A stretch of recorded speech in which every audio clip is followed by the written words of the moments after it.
E fala, torcida São Paulina, começando aqui mais um vídeo no canal. No vídeo de agora a gente vai estar vendo tudo que a mídia esportiva falou após a contratação do Oscar e também já aí o planejamento para o Quarteto Mágico de 2025. Antes de mais nada, deixa o seu like e deixa o seu comentário. Qual é a escalação ideal para o ano que vem, para 2025, beleza? A gente vai estar assistindo o vídeo junto, no final do vídeo eu volto, trago a minha opinião e a gente vai falar muito desse São Paulo e da chegada do Oscar. Créditos eleitorais, deixa na descrição, sem mais enrolação, simbora pro vídeo. Lucas, ele vem para uma função que o São Paulo ficou procurando esse cara o tempo todo ano passado.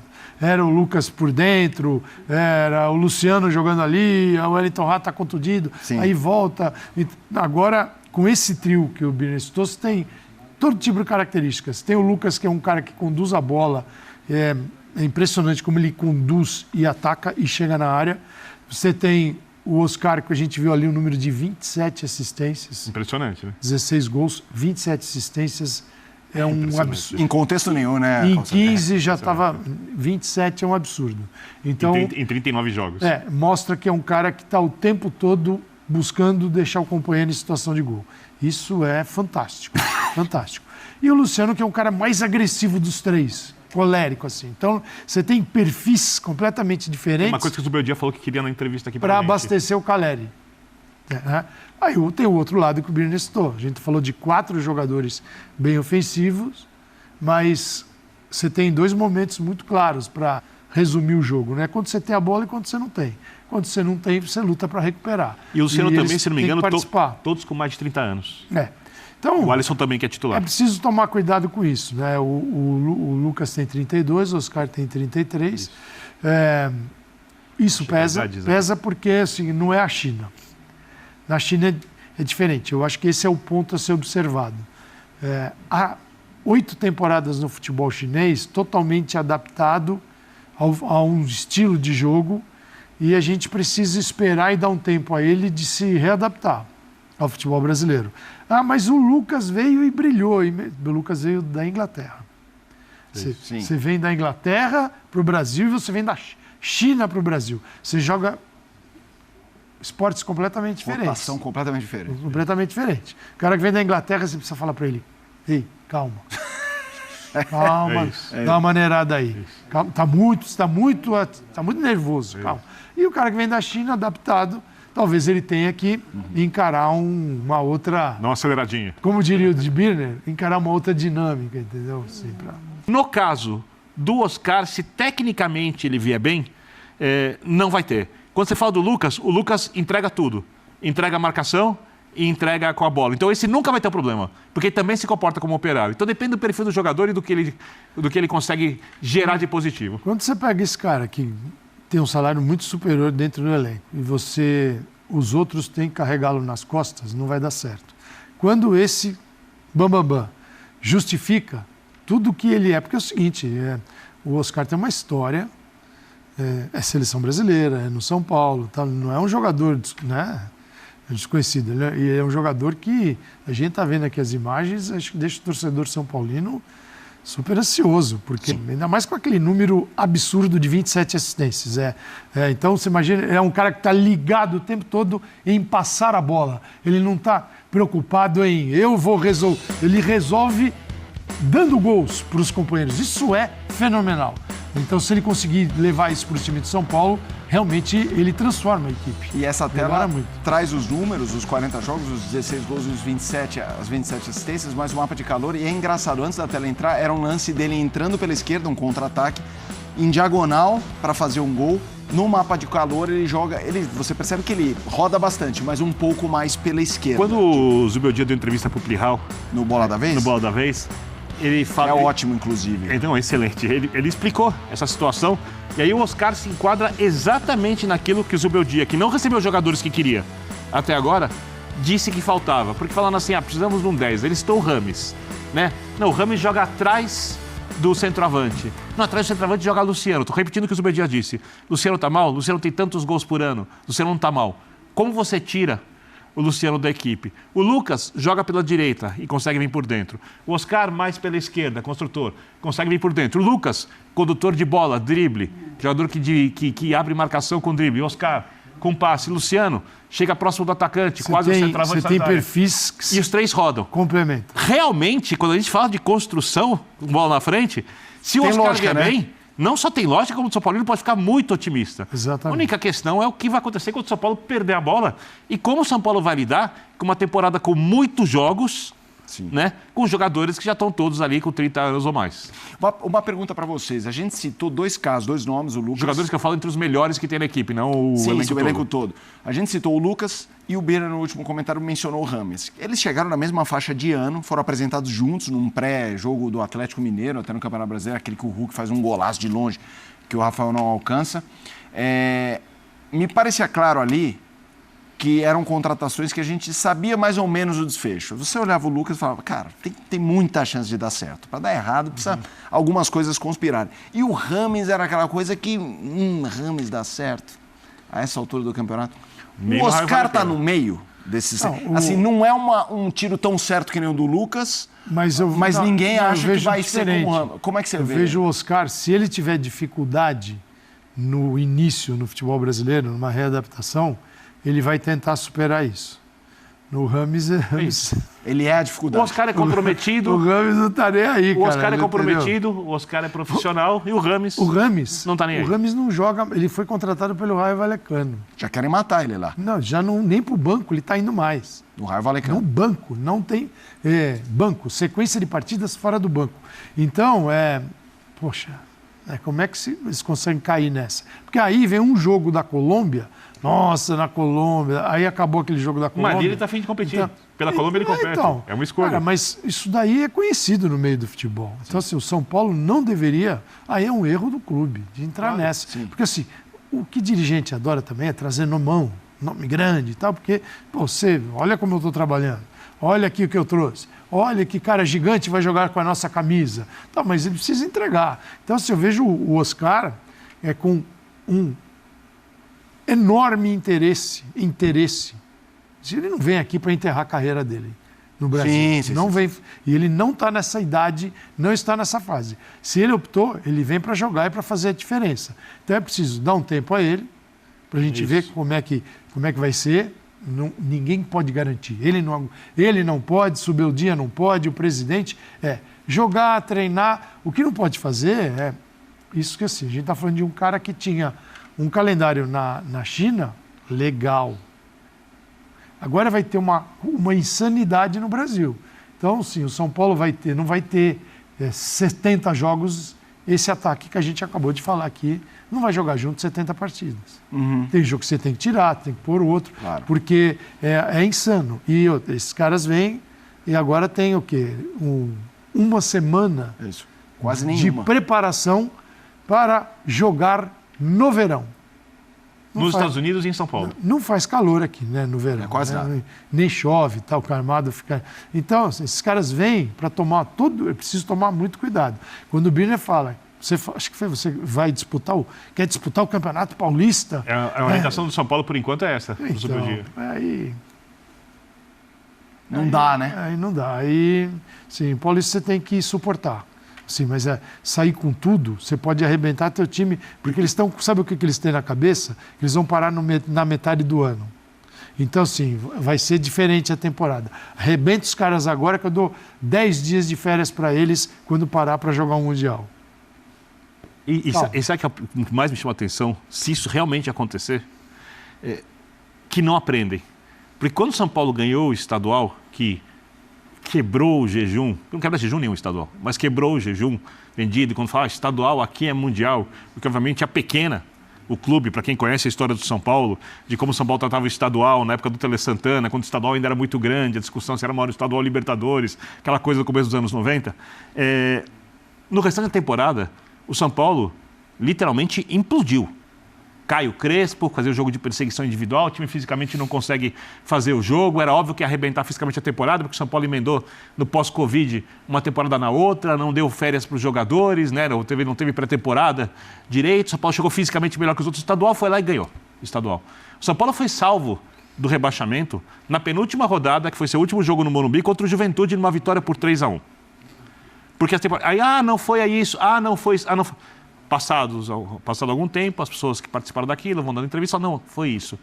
Não é possível que o São Paulo, com uma semana de preparação, vá repetir o erro de levar o estadual a sério. Eu acho a sério não. Eu entendi sacrificar. Como prioridade. O estadual é uma pré-temporada. Se der para conseguir o resultado perfeito, se não der, o restante da temporada é importante. Se você ganhar só o estadual e perder todo o resto... Como fez o Palmeiras, por exemplo? Eles vão pichar seu muro no final do ano. Ninguém vai aliviar para o campeão paulista. Mas eu acho que esse é um discurso mais público, porque eu me lembro que quando teve a reunião com a CBF do calendário, o São Paulo foi um dos mais vocais do problema, porque ele tinha viagem para os Estados Unidos. Então, eu não sei até que ponto é um jogar público de interesse. Que certo. Eu acho. Perfeito. Porque o brasileiro, ano que vem, vai acabar nessa época aqui. Hoje é terça-feira. É isso, é 20. O brasileiro, ano que vem, vai acabar como se acabasse agora domingo. Sim. Então a gente estaria falando do campeão brasileiro hoje. Então veja como é que vai ser a temporada. É preciso dosar isso. É preciso. Você tem que equilibrar isso. Você tem fora do campo, o departamento médico, fisiologistas, fisioterapeutas, essa turma que realmente faz acontecer, não é só de apoio, eles fazem acontecer, precisa estar tão afinada. Mas isso precisa ser dialogado e comunicado para o torcedor. Os clubes não sabem comunicar isso. Por quê? E não querem. Porque se eles comunicarem, vai ficar evidente a inoperância dos seus cartolas. Porque o que vocês fazem? Você comunica que isso aqui é uma tragédia e não faz nada? Entendeu? Eles vão se dar conta disso em novembro, dezembro. O que a nossa missão é antecipar. O ano que vem é uma loucura. É preciso saber andar, sabe? Um campo minado. Você tem que saber andar nesse campo minado. Se enfiar o pé na mina, um abraço. Né? Vai explodir. Mas eles gostam de... Uma coisa que eu queria trazer aqui, antes do aspecto mais campo, aspecto financeiro, eu não estou entrando no mérito de dívida do São Paulo, do Corinthians, mas de um contexto. Assim. A gente viu o Corinthians, o impacto que, por exemplo, o Memphis tem num time azeitado que o Yuri faz. E eu tenho a sensação que as folhas salariais no Brasil muitas vezes são altas, não só pelos craques, mas especialmente pelo médio clero de um time. Todo mundo ganha bastante. E eu não estou entrando no mérito se merece ou não. Mas, por exemplo, quando a gente pega locais onde há fair play ou teto salarial, por exemplo, a NBA. A NBA, cada time tem 3, 4 que ganham milhões e tem jogadores muito bons que ganham o mínimo. É uma lógica daquele esporte. Pegando o caso do Oscar, e isso respinga em outros clubes, mas vamos falar de São Paulo. Vale a pena gastar mais em caras que você espera, que vamos assumir que o Oscar, como o Lucas, vai ter impacto. E enxugar no médio clero, claro, você precisa ter elenco. Mas você não precisa que o seu lateral direito reserva ganhe R$400 mil, que o zagueiro que vai jogar 12 partidas... Você entendeu a ideia, Calçade? Como é que você vê isso? Primeiro que a gente atingiu um nível de descontrole desses números no Brasil que é absurdo. Então você tem jogadores que entregam muito pouco ganhando um salário enorme por aquilo que eles são capazes de fazer. Por outro lado, você tem um destino que é o Brasil, que é um destino que ainda paga para alguns jogadores um salário que eles não receberiam mais na Europa. Porque a gente acha que todo clube europeu é rico, gente. Você tem um primeiro nível e depois você tem outras realidades. E quando você fala do fair play e do limite salarial da NBA, a gente pode transportar para o futebol também. No caso da Liga Espanhola, que eu acompanho muito bem, e isso funciona, os clubes, em função de suas receitas e suas dívidas, receita versus dívida, os clubes, a cada ano, eles têm uma massa salarial determinada pela Liga para usar. A massa salarial é o seguinte, você tem lá 10, você pode pagar 9 se você quiser para um e o resto vai dividir aquele que sobrar. Não é que tem limite do salário, tem limite do total. Do total, do disponível. É o teto. Então aí você divide dentro do seu elenco do jeito que você quiser. Mas não pode superar, você não pode ultrapassar. Porque senão eles não te permitem inscrever o jogador. Um caso típico disso é o Barcelona. Às vezes o Barcelona começa a temporada e sobram 2 jogadores para inscrição. Não conseguiu inscrever ainda. E o Barcelona está cogitando entrar na justiça agora para conseguir, porque daqui a pouco vira a temporada. Então aí você tem um controle dos clubes para não explodir. Porque quando explode tudo. O sistema todo. Eu acho que depende do perfil do jogador. A pessoa pergunta se vale a pena você investir muito em alguns e muito menos nos outros. Porque, vamos dar um exemplo do próprio São Paulo. Você vai lá e traz o Rames, que você já sabe que não vai competir. Sim, total. Por um tempo, os próprios jogadores que estão com o atleta esperam que o Rames, o jogador com esse perfil, jogue futebol para o time ganhar jogos. Porque no final das contas, a equação final é a seguinte: esse cara vai permitir que eu ganhe meu bicho, que eu saia para jantar em paz, que eu não seja xingado, que eu tenha minhas conquistas profissionais, que eu ganhe os clássicos, que eu seja campeão. Se esses jogadores que recebem muito mais que os outros são essenciais para isso e o próprio elenco avalia que sim, perfeito, é um bom negócio. Se o jogador não faz isso, seja por uma questão técnica, pode ser o cara mais legal do mundo, ou, inclusive com os próprios jogadores, ou porque falta comprometimento, aí você cria um problema enorme. Aí é o outro extremo. O cara tá ali se matando em campo, tá roubando bola pro outro resolver o jogo, o cara não resolve o jogo, aí o cara vai lá e perde um gol, aí tem que dar um piquezinho, o cara não dá, aí o cara xinga outro no campo. E uma coisa que é desse tamanho, no dia a dia, no meio do mundo que é basicamente uma pressão insalubre para todo mundo quase que joga futebol em alto nível e quem é treinador e quem é dirigente, aí vai ter uma reação negativa. Já deixa a sua opinião, já deixa o seu comentário, qual a escalação ideal para você pro ano que vem. Sinceramente, estão dizendo aí que o Zubeldia pode utilizar Luciano, Lucas, Caleri e Oscar.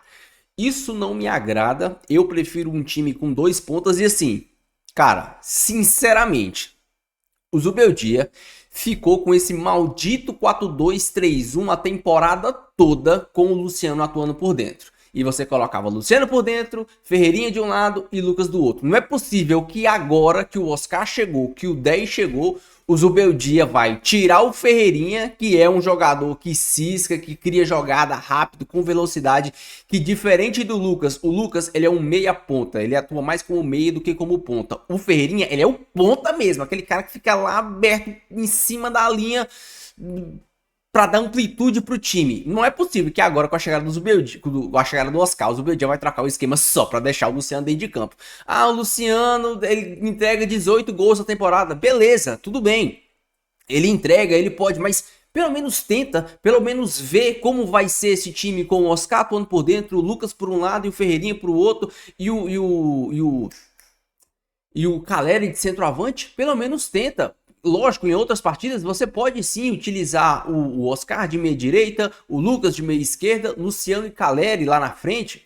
Pode ocorrer, mas você já iniciar o ano trocando o sistema só para deixar o Luciano dentro de campo e, principalmente, se a gente for atuar com esse sistema do 4-4-2 com Oscar e Lucas, o time vai perder intensidade. Por quê? Porque você marcar no 4-4-2, esses dois meias, eles têm que ter intensidade na marcação. Eles têm que ter. Quando você marca no 4-3-3 ou 4-2-3-1, como quer que seja, na hora que o time adversário pega a bola, os dois pontas já desce e o meia central sobe para fechar as duas linhas de 4. O time já fica postado no 4-4-2, quando o time perde a bola, esses dois meias, eles têm que ser mais rápido. Eles têm que fechar mais rápido. Cara, é complicado. Para você, geralmente quando você utiliza esse 4-4-2, você utiliza dois meias móveis. O Rogério Ceni utilizava essa formação no 4-4-2. Ele usava o Luciano e o Caleri de atacantes e usava o Patrick e o Igor Gomes. Patrick e Igor Gomes têm características totalmente diferentes de Oscar e de Lucas. É outro tipo de jogo, é outro tipo de característica. Então, assim, eu não vejo o São Paulo atuando como escalação e como formação principal, esse 4-4-2 com Luciano, Oscar, Caleri e Lucas. Para mim, isso não dá certo. É melhor você utilizar o 4-2-3-1, trazer o Oscar para dentro, colocar o Luciano no banco e deixar Lucas e Ferreirinha. Você ganha velocidade, você ganha amplitude e, principalmente, você tem o arco, que é o Oscar, que é o cara que dá o passe. Você precisa ter dois caras abertos e rápidos na ponta para fazer esse jogo, para receber essa bola. Se você utilizar esse 4-4-2, o time ele se torna um time mais de aproximação. O 4-4-2 é um time, é um sistema que favorece a aproximação, a triangulação e não o ataque rápido, e não o ataque ao espaço. Então são coisas que o Zubeldia vai ter que trabalhar. Não é algo que me agrade. Para mim, o Zubeldia tem que trabalhar, continuar com esse 4-2-3-1 ou 4-3-3, como quer que se chame, com o Oscar por dentro, o Lucas de um lado e Ferreirinha do outro. O Luciano vai ter que ficar no banco, porque não cabe ele no time. Ah, tem 18 gols na temporada, mas o Luciano... A gente viu que o faro do Luciano é para gol, não é para meia. Você vai tirar o Caleri para colocar o Luciano de centroavante? Só se você fizer isso. Só se você fizer isso. Mas lógico, como o elenco tá mais curto, a temporada vai ser puxada, você pode, em alguns momentos, você mudar o sistema. Você pode, por exemplo, qualquer dia desse eu quero poupar o Caleri. Eu quero poupar o Caleri. Quero poupar o André Silva. Quero poupar. Joga com 3 volantes. Você joga num 4-4-2 com 3 volantes. Coloca o Oscar de 10 ou coloca o Lucas de 10. Coloca o Luciano de segundo atacante com o André Silva. Ou quem sabe um time ainda mais ofensivo. Você joga com 3 volantes. Coloca o Oscar de 10 e coloca Lucas e Luciano. O Luciano de falso 9 e o Lucas de segundo atacante. Pode ser feita essa formação também num jogo que você precisa descansar o Caleri, que você não tem o André Silva, no jogo que você quer mudar a formação, no jogo que você quer ter a bola. São opções. O Zubeldia agora ele tem opções. De uma coisa ele não pode reclamar, opções. A gente tem o Wendel que deve chegar. O principal problema do São Paulo agora vai continuar sendo a lateral direita do São Paulo, que é a lateral direita, é o Igor Vinícius. A gente já tá aí há sei lá, 4 anos, nem sei quanto tempo que o Igor Vinícius está no São Paulo, tá aí há 4 anos com o Igor Vinícius no São Paulo e estamos vivendo, estamos ficando com o Igor Vinícius. Até hoje a gente tá com o Igor Vinícius aí. Então, ir para mais uma temporada com o Igor Vinícius não vai ser algo... Nossa, meu Deus, é o fim do mundo, mais uma temporada com o Igor Vinícius. A gente já tá com quantas temporadas com o Igor Vinícius? A gente ficou essa temporada toda com o Rafinha. Rafinha jogando de terceiro zagueiro. Não era nem de lateral. O Rafinha tava jogando de terceiro zagueiro. Então, o time do São Paulo se desfez do Elton Rato. Foi pro Sport, né, se eu não me engano. O Nestor pro Bahia, o Galopo deve ir pro Santos, Michel Araújo pro Bahia. É um time que vai ter o elenco mais curto, mas vai ter a molecada da base que vai subir. O Rodriguinho vai ganhar mais oportunidades. Tem um menino da base chamado Hugo que vai ganhar mais oportunidades. O Florisvaldo, Felisberto, o lateralzinho direito da base também, que é um menino muito bom de bola. A base do São Paulo vai ser mais utilizada. Por quê? Porque no meio do ano o São Paulo quer vender a garotada e fazer uma nova janela. São Paulo no meio do ano tem que fazer uma nova janela para trazer novos jogadores para continuar. Mas esse time do São Paulo, seja com o Oscar de 10, o Lucas e o Ferreirinha e o Caleri, é um time chato. Vai ser um time chato porque o principal problema do São Paulo essa temporada foi criação. Foi criatividade. Por quê? Porque o nosso meia era o Luciano não é meia. Eu cansei de falar aqui 1000 vezes. Quando o São Paulo criava para o Luciano finalizar, tudo dava certo. Era ótimo. Mas quando o São Paulo precisava que o Luciano criasse, aí era uma piada. Era uma coisa ridícula. O Luciano atuando por dentro era uma coisa ridícula, grotesca. Uma das piores coisas que eu vi na minha vida essa temporada foi o Luciano atuando de 10. Com a chegada do Oscar, vai mudar isso. O Caleri vai começar a receber mais bolas. A responsabilidade de criação do São Paulo vai ser dividida. Que a responsabilidade de criação do São Paulo esse ano ficou só em cima do Lucas, porque o Ferreirinha estava machucado e o Luciano não criava absolutamente nada. Então tudo ficava nas costas do Lucas. Agora você vai ter o Oscar, que vai ficar responsável pela criação do São Paulo, e o Lucas e o Ferreirinha vão ser mais uns finalizadores de jogada. Vão ser os caras que vão receber o passe do Oscar e não criar jogadas.